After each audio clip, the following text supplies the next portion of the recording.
Hi, hello, and welcome to another video with iChongqing. My name is Fernando Munoz. My channel is Fermove, and today we are going to be talking about infrastructure in China. I am joined today once more by Eiko from iChongqing and Paul from Walkabout Rojo. So I would like to, welcome you to the stream. Those of you watching, those of you on your computers, on your phones, seeing our live stream, welcome to our show. And welcome, Aiko. How are you today?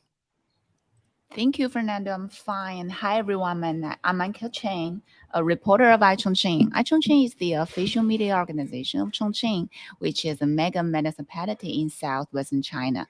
Feel free to subscribe to our channel on YouTube and follow us on Facebook, Twitter, and Instagram. We will present the tourism, cultural, economical, technological, and political information about Chongqing and China for you. Today, I'm just glad to connect with Fernando here. We did an amazing live stream to talk about China's poverty alleviation last time. And nice to see you again. And I'm also glad to meet Paul, our guest today, who produces many interesting videos about China's infrastructure projects, industries, and architecture. I've got some questions for our guest today and for our audience as well. These questions include most of my curiosities about your opinions of China's infrastructure and its future. And at the end of our show, I'm going to show you guys some really awesome footage about China's undergoing infrastructure projects. Some of them are really going to blow your mind. So stay tuned and like and share. Thanks. All right. And Paul, how are you today? For those of you who don't know Paul, please introduce yourself and tell us a little bit about you. Hey, everybody. I'm Paul from Walkabout Rojo. I've been in China for about 6 years and making YouTube videos about my travels and my exploration, not just in China, but throughout Southeast Asia. And I actually, a lot of people don't know this. I'm a teacher here, a very proud teacher, but I have a lot of free time to roam and travel the country. And so I've witnessed and experienced uh, all the not just the new infrastructure, but the old infrastructure that still exists throughout the country. And I'm really excited to talk about this. I have a civil engineering background in a previous life, so it's always a fascinating topic, and I'm really excited to share my opinions and my thoughts about the topic. All right, good, perfect. So we are going to start this discussion with our first impression of China and China's infrastructure when we arrived here. So, as Paul mentioned, you've been here for 6 years, and I've been here for I'm going to be going on 21 years already in about 6 days. It will be my anniversary of arriving to China. So, why don't we start with that particular question, Paul? What was your first impression of China's infrastructure upon arriving? And then I'll build up on that from my perspective, okay? So Okay, what do you remember from those days? I remember before I came, my impression of it was everything I saw on the internet, everything I saw in media. There's a lot of documentaries made about China is going to build the largest this, China's going to build the largest that. And this goes back 20 years or so, reading, Thomas Friedman's The World is Flat, which is a book talking about the rise of Asia, India and China in particular. And it was almost like a race of these two countries building this. And everyone thought, oh, it can't be done. It can't be done. And when I got here, I realized it can be done and it's being done. And when I first, for example, we have a giant bridge we'll talk about later here in Zhongshan, linking Shenzhen and Zhongshan together. That was first announced right around the time I arrived in China. And I remember hearing about it and thinking, there's no way they can build something like that. That's not going to happen. And sure enough, it's being built. I'm shocked that it's just a couple of years away from completion, from cradle to grave.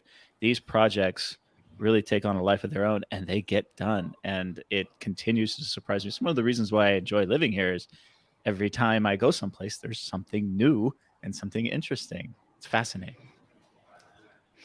Right.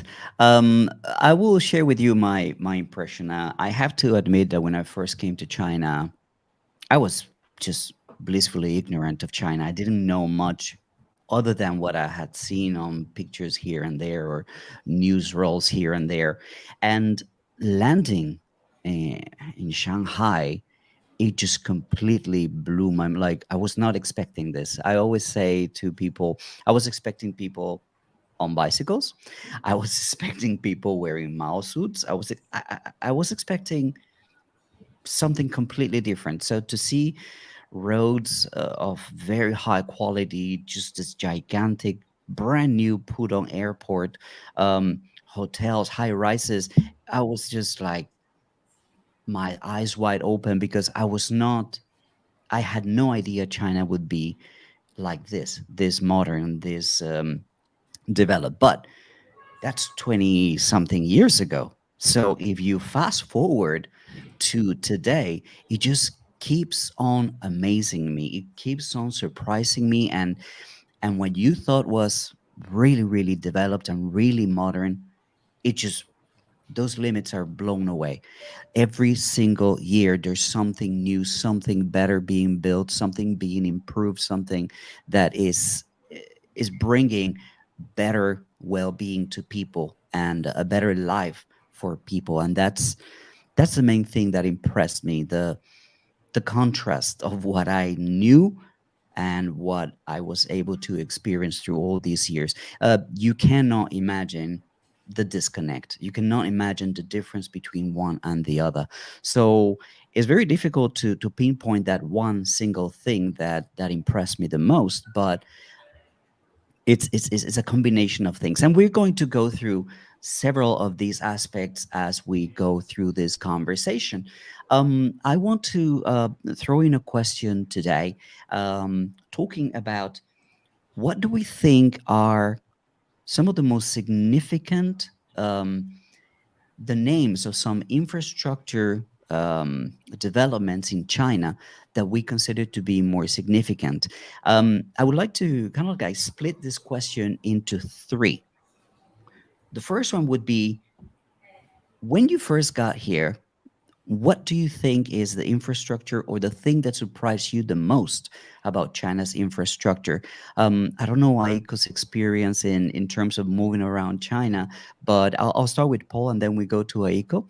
What surprises you the most about China's infrastructure? So let's go with Paul first. Okay. Well, I was mostly interested in some of the ancient infrastructure of China. I'm sorry, I'm a little blurry out there. The camera's coming in and out, but I'll do my It's best. okay. Some of the more ancient infrastructure projects that we all know about. The Great Wall and the Grand Canal. The Grand Canal, especially. I mean, this is a project that was done hundreds of years ago, but it goes from Beijing to Hangzhou. It's the largest and longest man-made canal in the world, and it's still being used. And it's not just the canal where the barges and the boats go back and forth moving commerce. It's the bridges, the carriage bridges, the people bridges that link all the towns and the villages and the cities together on both sides of that canal. And I was really interested in seeing things like that. But what really surprised me was it's right next to the brand new stuff, and they're working in conjunction together. So this old ancient canal is working in conjunction with ports all up and down, the east coast of China, including the massive new container port in Shanghai.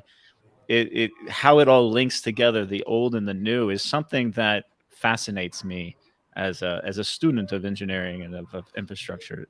And so that's really caught me by surprise, because I came to see the old stuff, and what I found was the old stuff and the new stuff working together.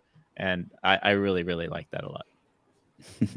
All right. So, Eiko, what kind of elements of infrastructure surprise you the most from your experience?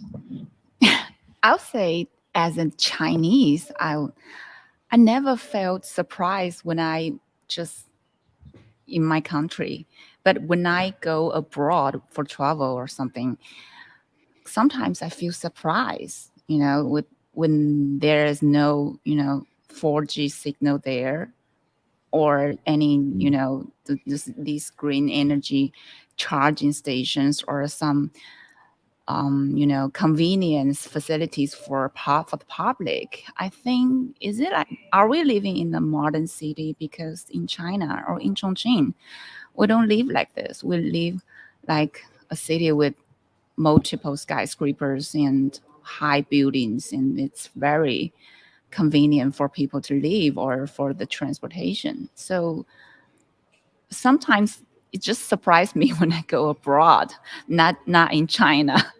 So I think it's like sometimes it's a big there's a big difference between what China is going and what the West six countries is going. And I understand some reasons behind it, but I think that's my point. That's my take. Yeah. Hmm. I'd like to speak to that real quick. Of course, China is massive. I mean, you can look at the numbers and you can say it till you're blue in the face, but until you see it with your own eyes, you really have no sense of how big the country is. And so when you see these giant cities with giant skyscrapers and all these bridges and all these roads and trains, it is necessary to sustain such a large population and grow an economy of this size. So comparing it to Western countries, yeah, I had the same thing when I go back home. It doesn't mean one I think is better than the other. There's also culture differences involved here, and we talked about this in preparation. Let's talk about the real quick the 5G, for example. I just got a 5G phone. I love it. It's everywhere. It's great. I can go hiking in the middle of the mountains and still have 4G coverage and stream videos or stream music or chat with my friends on WeChat, and I have maps to guide me. In America, that almost doesn't exist in rural areas, but that's mostly because of the privatization of the cell networks. It's a profit business. It's a for-profit endeavor. So to link a rural village or countryside town, if there's no money to be made, then they're not going to link it. That's not the case here in China. They link every single village in every single part of the country. But that also goes back to kind of the culture. The culture of China is very collectivist. It's very communal. And it has to be when you have this many people living on top of each other. But for example, my country, America, part of the reasons why I like going hiking and out into the countryside is because there is no cell connection. Signal. It's a way of unplugging. And so the culture has a lot to do with that. I love going camping in America, and I love going camping in China. But the two experiences are vastly different, mostly because of the collectivist culture versus the individualistic culture in America. Yeah. I would add something to what Paul just mentioned, and it's just a question. I think that 5G and the telecommunication companies in China, they're also profitable. I mean, somebody can correct me in the chat if in the messages if I'm wrong, but it's just there's a service and there's the need and the desire to provide a service, and then there's numbers. added profit.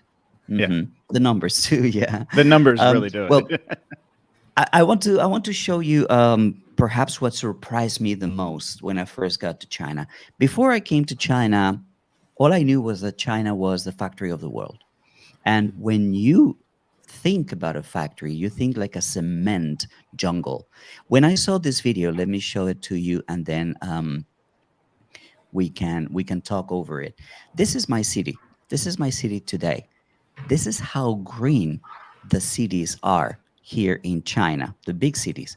This particular green corridor is something that is absolutely amazing. There's a certain green coverage that is required here in my city, and this is by mandate by the government. 45% and more of the city needs to be covered in green. And this particular residential area here, all residential areas need to be more than 35% of green coverage rate. You don't expect that when you hear, well, it is the factory of the world. You can see this particular highway that you're seeing here is called the Dongguan Boulevard. Dongguan Dadao is about 16 kilometers from the city center into the Hojie town. That was built back in 2000. And between the city center and Hojie, there was absolutely nothing. It was all just barren land. It's just farmlands, and that was it. There was nothing. But they had already built this 8-lane freeway, connecting the two. This is the middle of the city. It makes you feel like you're living in a garden. This is just a traffic light, a junction in the middle of the city. This is right next to to a lot of offices and government buildings. It's just, it brings so much joy. And this is what surprised me so much, me being Colombian and we having flowers being so important in our culture, to see so many flowers and so much green. I also would like to comment how much work it brings to people. These gardens, they need a lot of maintenance, and they give a lot of work to farmers that have been changed from their business model, which was just agriculture, into looking after all these gardens and roads. So this is a side of China that very few people see. Take a look at this. This is right under a bridge. Look at the detail and the decoration and the beauty of this thing when people are flying by at 80 kilometers an hour. Why so much attention? Why so much detail? What is the return on investment? And we're going to talk about that in a second, right? So I think that that's the end of this video. Um, so yes, this is what surprised me the most when we were talking about um, coming to China, and which part of infrastructure surprised me. The amount of green. I did not expect that much green. Um, so why don't we move on to another question? Which part of infrastructure do you think is the most important, the one that has brought about the most change to China in this last few years or decades? I'll start with Paul, and then Eiko, you can tell me what you think. Which one do you think is the most important infrastructure development? Yeah, there's so much there. It's hard. It's hard to we talked about. It's hard to pick just one thing. I mean, but what we talked about the Internet of Things, and I really believe we could talk about the roads and the highways and the trains and the ports and the canals and all this incredible stuff that we continue to see built. But I think the Internet of Things and the connectivity of the entire country is really opened up so many economic opportunities for everyone everywhere. I mean, it's not just young people, starting businesses, walking around developing an app on their phone. It's young children walking around with phones and participating in the economy in that way. It's the elderly who are in the middle of a field working, a farm, yet they are streaming Douyin videos and shopping on Taobao. I mean, that connectivity with every inch of the country allows everyone to participate in an equal manner. And I think really that is really the big thing. I mean, we've seen so much economic development because of that. And China has led the way in many ways when it comes to a lot of this technology. Eiko, what is your take? What do you think is the most important infrastructure development? For me, I still think it's the roads and the high-speed railways. That kind of infrastructure is the most important for China, especially when we talked about the poverty alleviation. It's the infrastructure development that helps with the most of these countrysides and these cities under the poverty line to increase their incomes for the people, to raise their education level, to to manage their industry in that place. So I think the roads and the tunnels and also the high-speed railways are the most important. Actually, I want to share a very, can I share it in the end of our show, or just share it right now? Because I think for Chongqing, Chongqing is a mountain city. We have two rivers crossing the city and separate the city into different parts, different districts. So building the bridge is the top, like the priority project, construction project for Chongqing. So there is a new bridge. It's called it is the world's longest dual purpose bridge. I wanted Okay, to let's see share it. it with you. Yeah. Go for it. And it's done in this year. Look at that. like the yeah. Wow. Wow. Yeah. 2 decks. The one upper one is for the roads for the vehicles, and the lower deck is for the rail transit, the monorail, Chongqing's monorail. It's very impressive. That's amazing. Is the longest? That's How a Yeah. long great is it? Do you shot. know? About 300 meters. Wow. 13, Wow. 13, That's 13. Sorry, okay. 1,300 meters. Not 30, Still. but still, it's the Look at that. longest. What a great Yeah. shot that is. Yeah. Amazing. Yeah, the world's I know longest. these shots Actually, come from someone we know.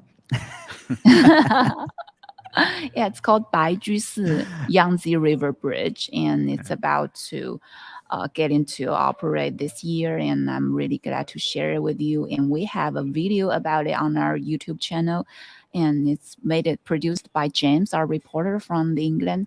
And I want you guys to watch it if you want. Like it, and if you like it, please like and share. Okay, it's a very excellent video. Yeah, and Chongqing has like 33 bridges Mm. only in downtown. Yeah, not to mention these Wow. bridges in districts. So building That's- these bridges is very important for Chongqing. Yeah, And- Chongqing has a lot of nicknames, and city of the mountains, city of the clouds, and the city of the bridges. Yeah, And when you go there, it definitely lives up to that name for sure. yeah, and yeah. Okay. I've been on that The bridge. I know that alleviation of bridge. traffic. Yeah. Yeah. The alleviation of traffic must be Well, fantastic. there's something to be said about that. I'm from LA, man. Well, so they do it's, drive it's funny. a little different. Yeah. So some All right. people say Well, that if you look, build for- it, they will come, and that's what happens. The traffic comes if you build it. So I think that the most important infrastructure change for me is kind of like connected to communications and this whole e-commerce. I want to share this video with you as I tell you. I think that the ability for people to purchase and to do commerce from their phones is just incredible.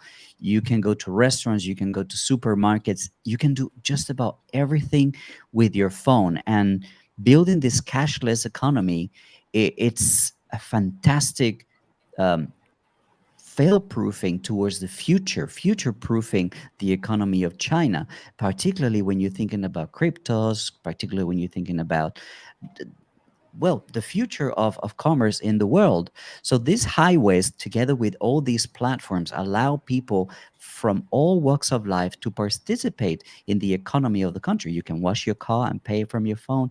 You can shop and go to clothing stores and buy with your phone, as you can see there. You can go to gas stations and pay with your phone. The creation of a cashless economy, to me, is a project of infrastructure that completely changed China and is putting China at the forefront of the world in terms of economies and how the future will play out in terms of countries that are going to be leading. Oh, that's my wife's car. You can even get a haircut and pay with your phone. That's how you can high donate to tech charity. Yeah.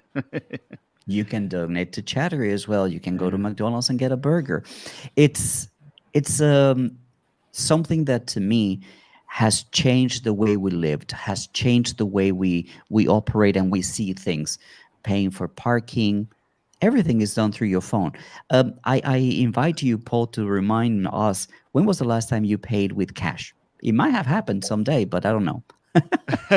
Well, I always keep a little bit of cash with me, and I typically pay, fill up my tank and just pay with cash. Here's 300 and go. I don't even get out of my car because in Guangdong they pump it for you, and here's some cash. But that's my choice. It's just that's what I choose. Now, remember, I'm an American. I'll tell you this: when I first came to China and I saw everyone paying with WeChat and everything, I was like, oh, I don't want to do that. Just I got cash in my pocket. Let me pay with cash. So I was reluctant to get into this. And then I went back, and then I started getting into it. I'm like, okay, this is starting to get in Meituan and everything. And I went back to America, and I went to a movie, and I went up to the window and one for the movie, please. I took out my phone and I went, wait, where do I pay? Oh, that's right. And I had to go back. This is true. I had to go back to my car and grab my wallet and get cash and pay with cash. And of course most people use credit cards now. This idea of the cashless society is really starting to catch on in Western countries. It was really China that led the Mm, way and kind of was an early adopter, worked out a lot of the bugs. And now I think especially the younger generation in Western countries are really kind of catching on. And especially with the pandemic, you're starting to see this really come forward in Western countries. So the Western countries are adopting this lifestyle as well, very, very quickly. But it was China that mm. led the way and was really the early adopters in it. And it was a pleasure to see that firsthand the last few years. And it also create Well, many job opportunities. Yeah, absolutely. sorry. I Okay, wanted just add some to move on point. to the next part of the question, but before I did that, I wanted to share something that happened to me. I went back home in 2018, very jet lagged, so I ended up popping into a McDonald's, and I ordered, and then I'm like, oh, I don't have Colombian money. I don't have money. I can't pay. So I had to tell the guy, like, I'm so terribly sorry. I need to go get some money somewhere. I'll be back, because You forget. it was just not there. Yeah. Yeah. All right, let me pop on to the next question, Paul. I think that this is only for Paul because, well, basically the question itself will tell you. What is the biggest contrast in terms of infrastructure that you find between China and your home country? You share your perspective, and I'll share mine in a second. When you first came here, what was the biggest contrast, Paul? Um, just the sheer ease of it, the amount of it. Just a quick example: if you want to travel in the United States, you have the interstate systems, which are amazing systems. The American interstate system is truly remarkable, and it's really nice, and it connects the entire country together, and it's free. But and then you have the state highway systems as well. But we don't have train service. If you want to go, in a relatively short amount of time from the West Coast to the East Coast, you need to fly. And so there aren't other very many options to do that. You can take a Greyhound bus, but those are few and far between. What really shocked me was the amount of buses going everywhere. The trains are great too, but connecting the train hubs, because the high-speed trains don't go to the smaller villages. So like during the Spring Festival, everyone's going back home to their villages. They can take a train to a transportation hub. They can take a plane to a train. Then Hmm. they need to get on a coach and get to a rural area. And it's not like it's one coach every couple days or even once per day. There are like four or No. five per day, just going everywhere. They're everywhere. And so the coach system, the bus system, all these different bus companies going all over the place, not just the city buses. That was really shocking to me. And it's affordable. And so you can literally go anywhere in the country for very little amount of money. Yeah. For me, in terms of contrast, if you guys don't know, I'm from Colombia. I come from Colombia. Was the tunnels. The amount of the quality of tunnels. I remember Mm. driving my parents in 2006 from Dongguan, Guangdong to Guilin, and we lost count of how many tunnels there are on that way. And coming from a country that is very mountainous like Colombia, 3 different mountain ranges, where, just to give you an example, to go from the capital city, Bogota, a very important financial center, and my city, which is allegedly the second largest city in the country, is 400 kilometers, 450 kilometers. It could take you up to 8 hours to go there because of all the different mountain ranges that you have to go across. But when you look at a place like Guizhou, for example, which was disconnected from the rest of China because it is so mountainous, in the last 20 years, the amount of tunnels, highways, and infrastructure that has built to shorten the travel time from one place to another to connect Guizhou, which was one of the poorest provinces because of this isolation, to the rest of China and in the end to the rest of the world, is just unbelievable. So tunnels for me were one of those things where, why can we have tunnels in my country? What we need them. There is one particular tunnel called La Linea, which was just finished. When I was born, people were talking about, oh, we need this tunnel. Oh, we need this tunnel. I'm going to turn 50, and it was just finished in cooperation with Chinese development company. So finally, it took us 50 years to build that tunnel, and it's partial. Is not the whole tunnel. It's not everything that we need, but yeah, at least we're getting there.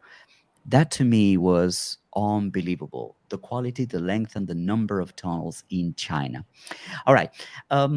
Let us remind everybody that if you're enjoying this live stream, make sure to give it a thumbs up. Make sure to hit the link in the description down below to go to our different channels, Walkabout Rojo, my own, and iChongqing, of course. But let us move on to another aspect of infrastructure that we wanted to discuss today.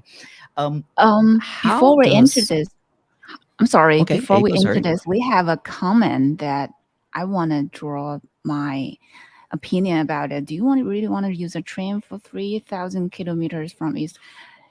It says the flying, taking the airplane is much cheaper and more convenient. I want to answer this comments because Please do. we cannot deny that China is a very big country and with multiple topographies. So the infrastructure construction in China is like building on multiple different geography conditions. So we cannot build airports everywhere. That's why we build the train stations. That's why we build the railways. That's why it's so important the railway is. So I think you should consider that, and that's what we want to talk about. It's the differences between every cities, every areas. They use different strategies to build this infrastructure. Yeah, I think that's a really good comments, and I really want to talk about it. Yeah. I And also want to say sorry. that Paul, yeah, no, but I also want to yeah, say that you... flying, guys, we fly a lot in China. Or Fernando, I know Mm, you do too. And it's not always more convenient. I mean, when you think about the security measures to get on a plane, waiting, mm, baggage, ticketing, and taxiing, flying, and then oftentimes flights get delayed for weather or for various other reasons. But trains in China are on time. They're remarkably on time. And so I know many people throughout the country who travel from, say, Beijing to Shanghai or something, and it's a short little flight, but they elect to take the train because it is always on time. Weather is not a factor, and they can plan their days better. It's something to be said about the train systems here. Yeah, I it says also I also think that people need to do the math when they think about this. So this person was asking a question about 4,000 kilometer journey. So if you're traveling at 350 kilometers an hour, that's a little bit more than 10-hour uh, train, right? A train ride. Um, if you fly, it will probably be a 3-hour, 4-hour flight, right? So Depending on the you wind. have to add also, you get tailwind, you go faster. But you also have to consider, well, you need to get to the airport, which is usually away from the city. So it could be a 30-minute, 45-minute. You could line up and get your ticket and get your security check, as you mentioned. And there's at least a 2 to 3 hour, at least a 2 hour wait to catch your flight. And then you fly for your 3 4 hours, and then it will take you probably another hour to get to your final destination. And that's a very small difference of 3 hours when you consider, number one, how cheap trains are, the amount of comfort that you have in a train Yes. is much more comfortable. Um, uh, Safety, if you want, punctuality, how much you can get done, you can work a lot more, it's much more comfortable. So yes, it's not that straightforward to me that it is cheaper, faster, more convenient. It could be a little bit faster, but when you factor in cost and time spent, the difference isn't that much. Yeah. And at our All age, right, we want let us... comfort. Oh yeah, the back goes. Yeah, a little bit. Okay, I wanted to work a little bit on another topic. Is how do we feel that infrastructure helps the economy? How does it push the economy forward? So I would like to go to Paul. What's your take on this?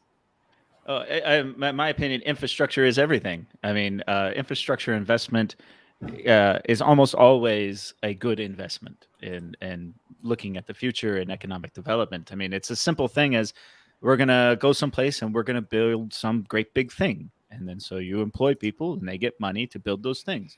And then they take that money and they go spend it at the local restaurant, or they go spend it at the local hotel, or they build a new hotel next to the big train station. And then you have a restaurant in that train station, and then you have a great big thing gift shop, and a, it stimulates so much, because the true engine of the economy is what we call the velocity of capital. How much is one renminbi moved from this place to this place to this place for goods and services? That exchange is how an economy is healthy or unhealthy. And the more that happens, the better.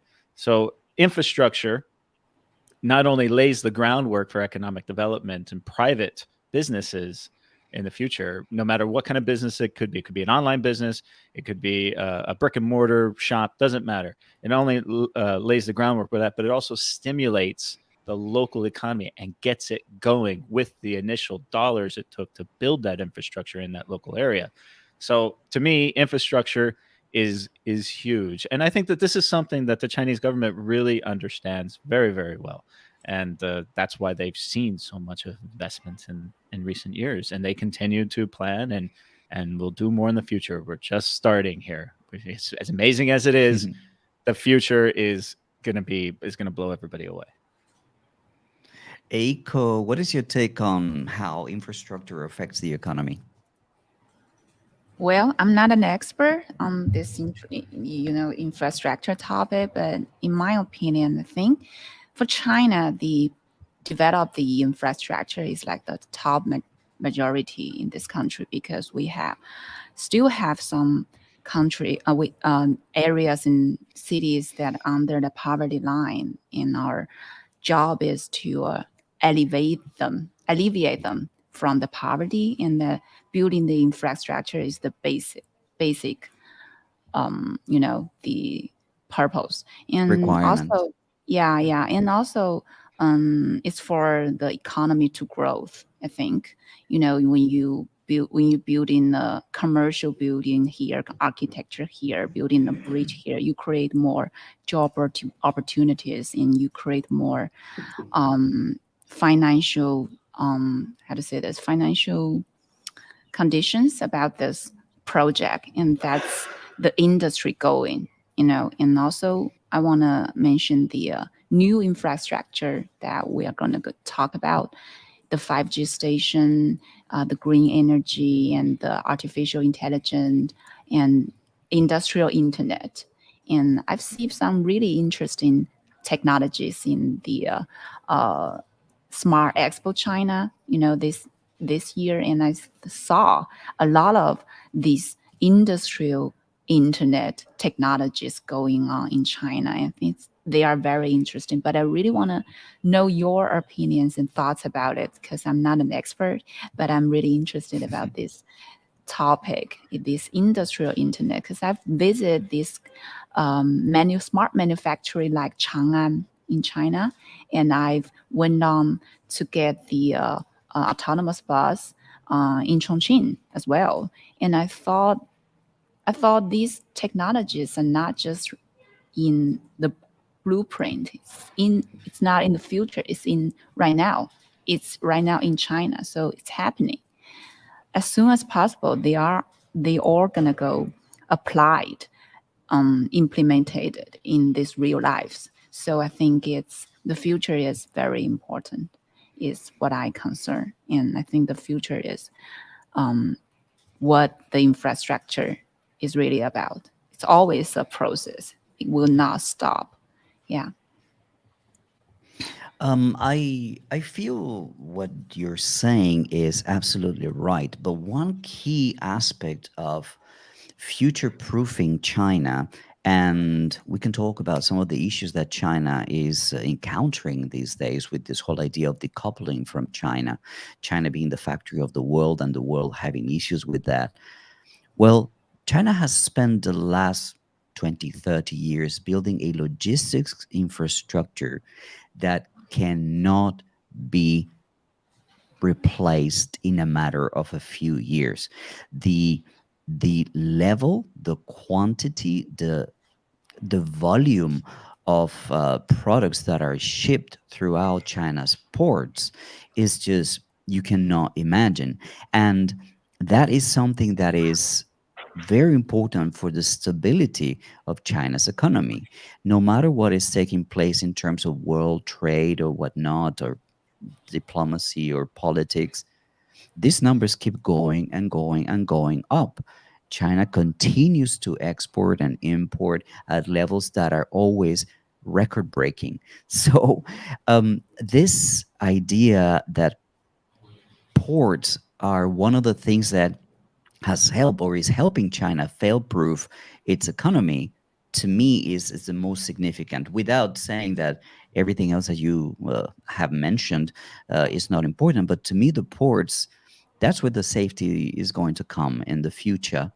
I also want to mention another aspect that it's also the future kind of now, but China is pretty much ahead.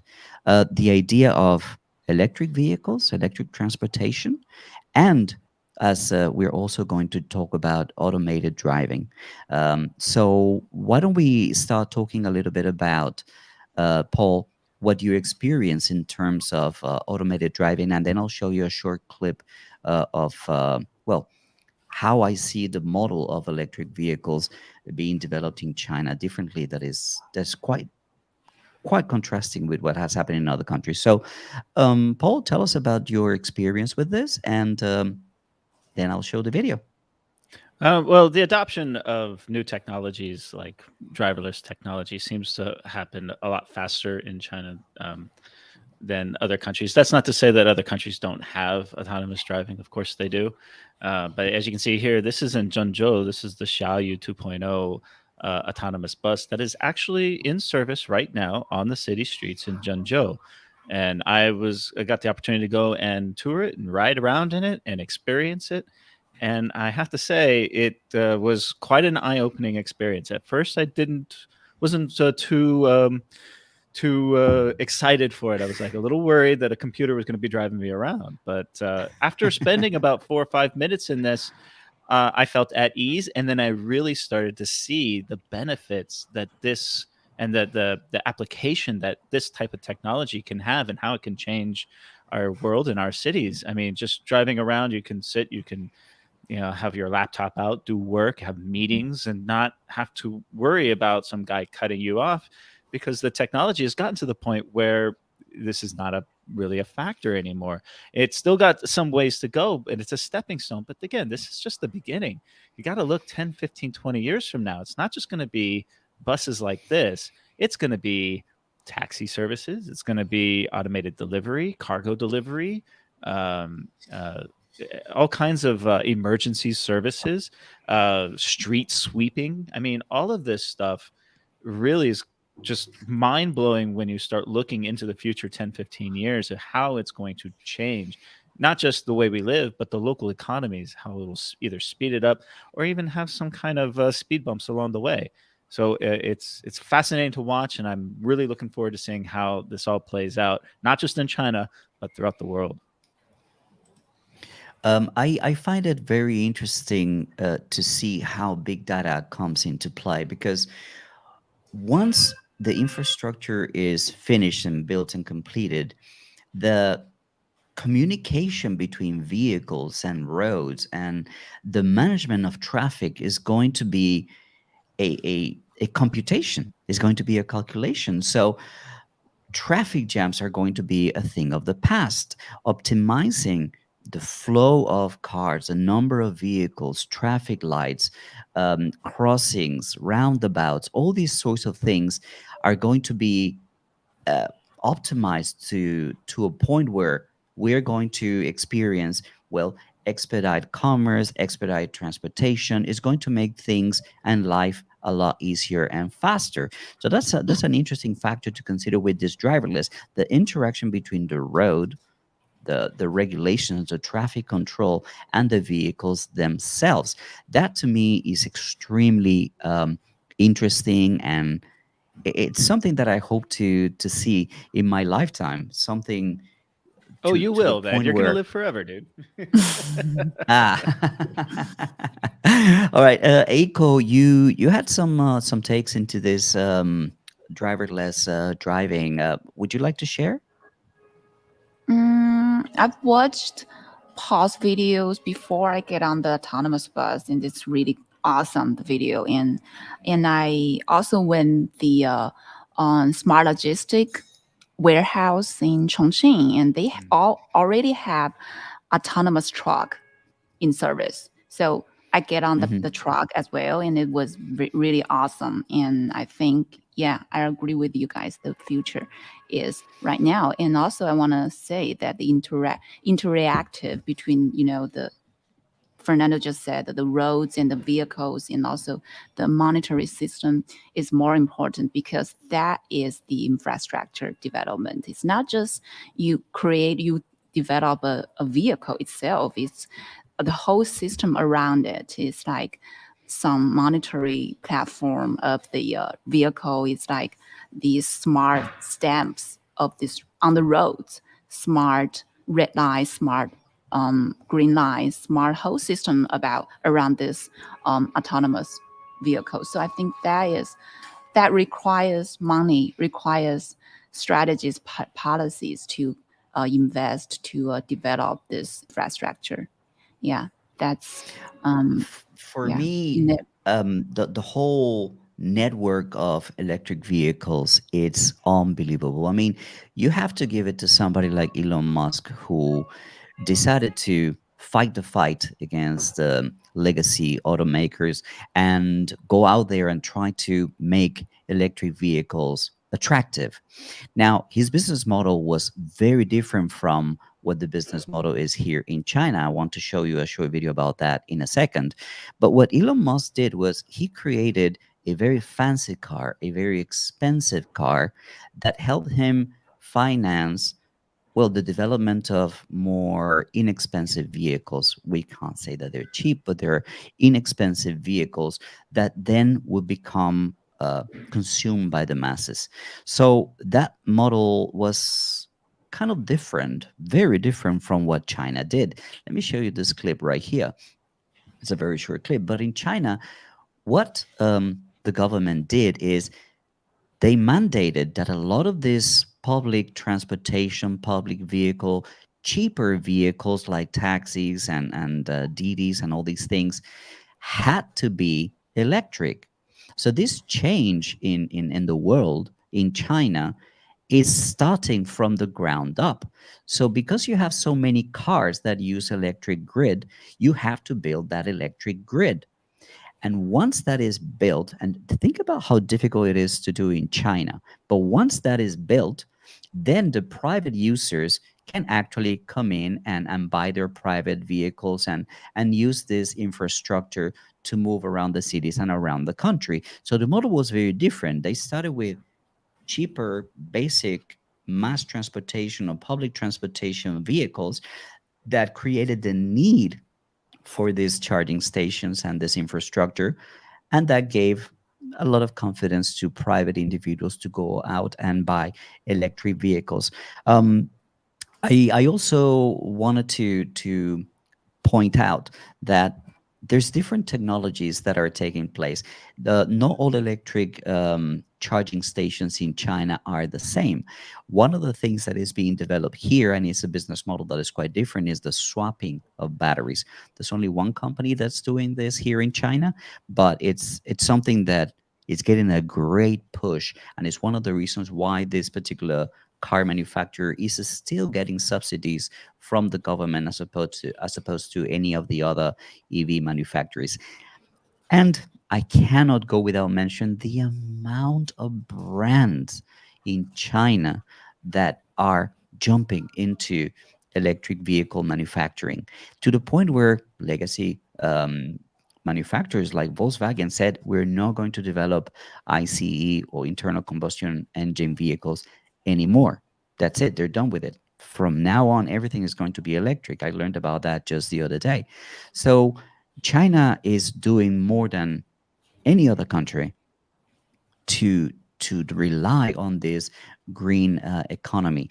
This is going to tie up to, well, the generation of power, the generation of electricity. So I would like to share, Paul, what was your experience in terms of power generation throughout the country? Well, first, I want to say that yes, China is really blown me away with their electric vehicles, and the commitment that they have in producing electric vehicles.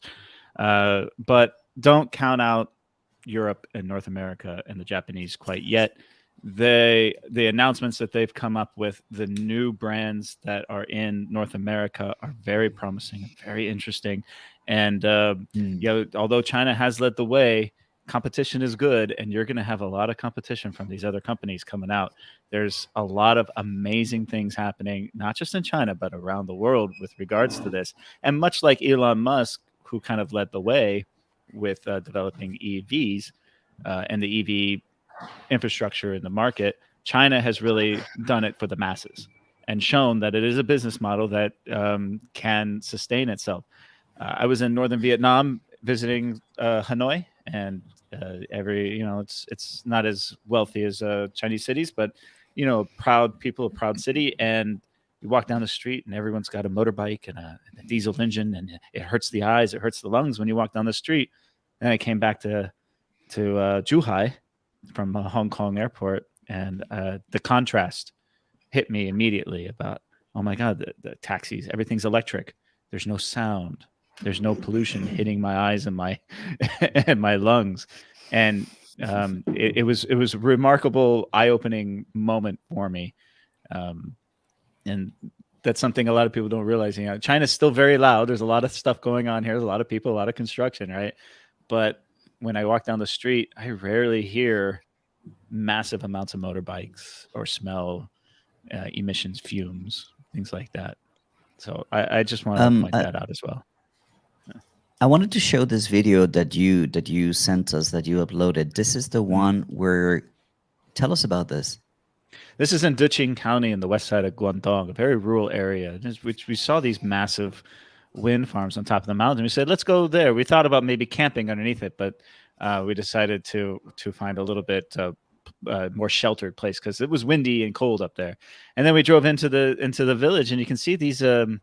There's a brand new RV camp. It hadn't opened yet. It's about a week away. So this is for you, Fernando, because you're going to go out on the road and be doing this. And these are popping up everywhere because this is a private company that's doing this, and they have RVs so that people can explore the rural areas and live that kind of lifestyle. This is a very small village in Duqing County that continues to be developed, and the roads going out here, the public parks, the facades, you can see it's all tree lined and gorgeous. It was fantastic. And I didn't go there looking for this. I was just exploring the mountains and camping, and we came across this amazing town and village after village, and it was the ease of access, the smiles on people's faces. It was a wonderful, wonderful experience that we just happened to come across. And and I continue to experience that as I explore both sides of Guangdong and up into Hunan and other places. So I loved it. It was great. I don't know if this is exactly infrastructure. Well, it is infrastructure, definitely. But I would like to share with you, now that you mentioned the RV camping, there is an app on my phone where you can actually go and you can see all the different RVing parks in the city. In the country. So this is China. This is the whole of China. And as you zoom in, you start to see the amount of RV parks all over the country. This is only for RVs. So it's I've been saying it for years, man. It's something. This industry is going to explode in China. It's because you have these roads, you have amazing places to visit, you have a lot of disposable income to afford these fengche, the house cars, and you, my friend, are going to be living my dream lifestyle, and I'm so jealous. so all right, I'm really looking forward to the content you create out of this one, man. I just hope there isn't signal problems where you go with a house car. Of course not. It's China. You have it's connectivity everywhere. That's the thing. That's why you can do it. It's then amazing. we can do a live stream. Then we can do a live stream. Of while you're course. driving the house car. Yeah, that would be awesome. Mhm. All right, let us liaise now into the next topic, which is how do we see infrastructure affecting the management or the control of the pandemic? In my personal opinion, it's all about connectivity. It's all about telecommunications and the tracing and the responsiveness of government via all these different apps and all these tracking devices that we carry in our phones that allows us to stay safe. Um, it's inevitable that the virus is around us, but we can be kept safe if we all allow ourselves to be tracked. And I know that that's very difficult for a lot of people to understand or to see as like a positive, but it is. We live normal lives, semi-normal lives, because of this, and that's something that had we not created the infrastructure, the technology to be able to do this, we would be in such bad shape. And I would also like to point one thing out that I've said in the past. I think that not a lot of credit is given to China for its own policy of having zero COVID. I would like people to imagine for a second what the world would be right now if China were crippled by COVID. No PPE production. Basically, the world supply would really take a hit if China were crippled by COVID. So, this whole policy of tracking and controlling and aiming at having zero COVID, it's been very good for the world, and I don't think that a lot of people give China credit for that.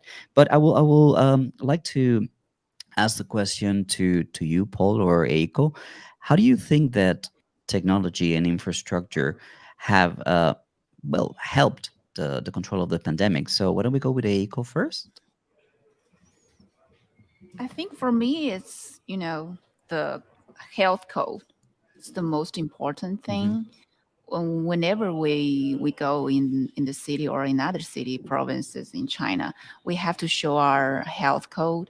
We have to show it like with our ID on it, our phone numbers on it, with the um, the nuclear text on it, and that's very important to make sure everybody is clear. Make sure the Hmm. public health. And for me, it's like that. And I don't know the how to say the technology behind it, but I think it's very important to connect the internet or the information in one system so that everybody in this country can get health security in this Hmm. epidemic area. Yeah, that's what I um, really concerned about, the health code. And I think it's safe Paul, what? manpower. Yeah, for the community work, for these staffs from the community, they also will check every house for the health code, from time to time, especially for those quarantine time, save the Hmm. labor from them, save manpower of them. Paul, what is your take on infrastructure and the management of COVID? Well, the COVID has taught me a lot as an American living in China. I learned some lessons through this time period, and I credit China for teaching me this. Not the Chinese people and the way they've come together, and they continue to fight COVID, just like the rest of the world. China has a much stricter policy with regards to this, and a lot of people in the West, that's not for them, and that's fine. They just have different systems. As far as my experience of how technology and infrastructure has helped in the continued fight towards COVID, because China's not out of the woods yet, we still fight it. Um, I think, as you said, the health codes, also the delivery, Meituan, all the systems that were in place before the outbreak started really helped to contribute to the ongoing life and economy of the country in the last couple of years. I mean, the fact that you still have Meituan out there delivering foods to people who are in lockdown, um, the uh, the health code as well, centralized health code systems when you fly from one city to another, it's all there. Your vaccination records, everything. Other countries have been slow to adopt this, but it really has served as a model that other countries, I think, are really starting to see. Okay, China has done some interesting things. Let's try to adopt the best practices and move forward with that. And so, when it comes to the fight, I think we are all in it together, and China's done some amazing things that the whole world can learn from, and I think the world is learning from it. Another aspect that is really important to remember is, well, the development of the vaccine itself. China had the infrastructure ready and in place to actually be able to research and develop a vaccine of its own, and to just kick into high gear production of vaccines and deliver an enormous amount of vaccines to all the people of China, let alone all the amount of vaccines that have been donated or sold to other countries. My country has received 3 batches so far of vaccines from China. So that's another bit of technology and infrastructure that, had it not been in place, well, China would be in a far worse place, and the world would be in a far worse place as well. So, with Those regards to infrastructures infrastructure and COVID, those infrastructures yep, do exist in other countries. It's just on a yeah, massive scale here because it's a massive country, and so they are able to ramp hmm up production faster, and that's just a matter of numbers. But I mean, I think all the vaccines came out right around the same time as other countries' vaccines. The amount that is produced is partly contributed to the amount of people that live in the country. So just keep that in mind. hmm All right, let's move on to the last section of today's show. Let me remind you guys that if you're enjoying this video, just give it a thumbs up. Make sure to share, like, comment, and also visit our different links in the description to visit our different channels. But let us start talking then about the final part, the future of infrastructure in China. Because in preparation, we were discussing that it is all good and great to have all the infrastructure, but what's next? What's coming next? And one of the things that I find not too many people talk about is maintenance. The maintenance of this infrastructure is an ongoing thing. So, towards the future, it is very important to keep those high standards of maintenance that we have. I personally have experienced over the last 20 years in terms of making sure that what we have built stands the test of time.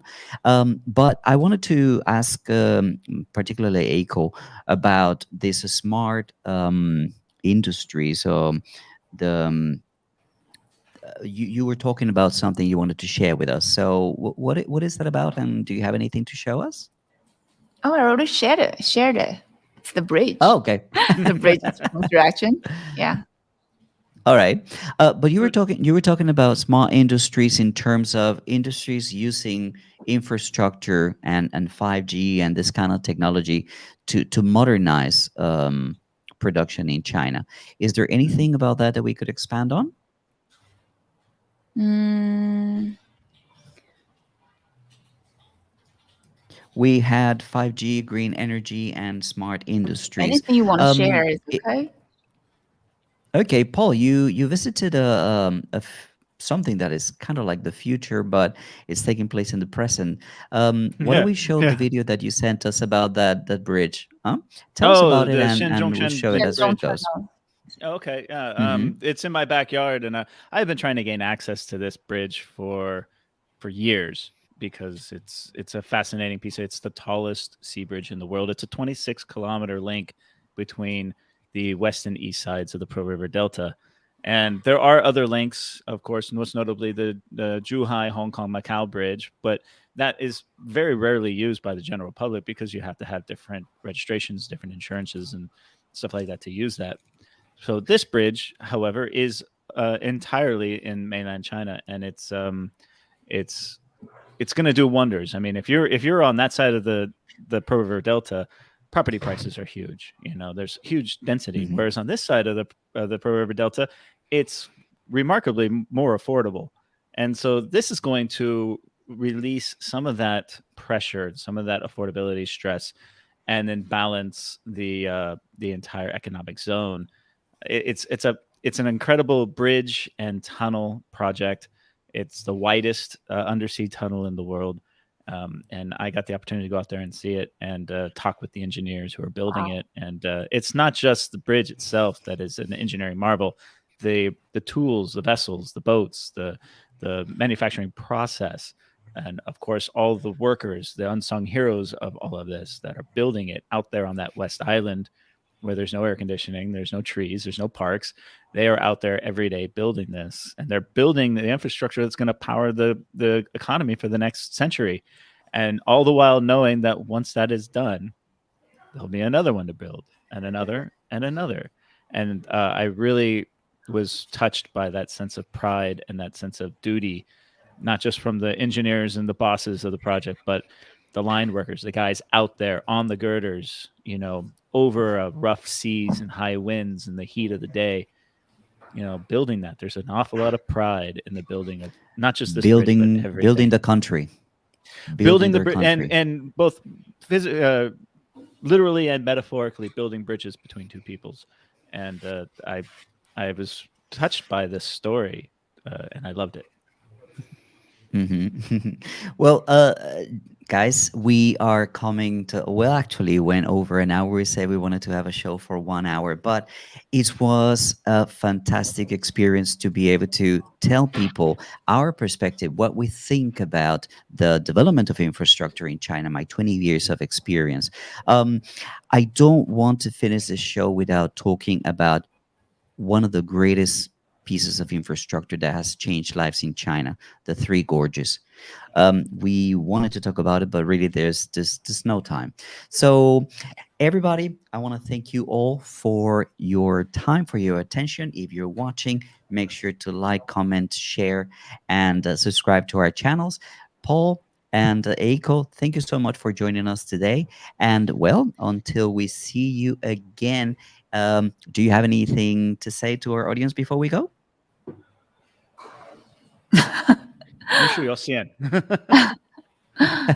Always really glad to share, to watch your experiences, because I read about these comments in the comments area. They said it's really nice to see these real experiences, not just these reports from the Western media, and that's more important for our audience. And for me, I'm also really glad to communicate with you guys about this topic, and looking forward to do this again next time.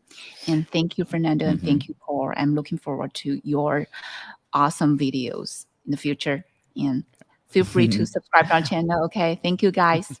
I'll see you guys next time. All right, everybody. Thank you so much. And Paul, I'll talk to you later, guys. All right, bye. Take care. Take care.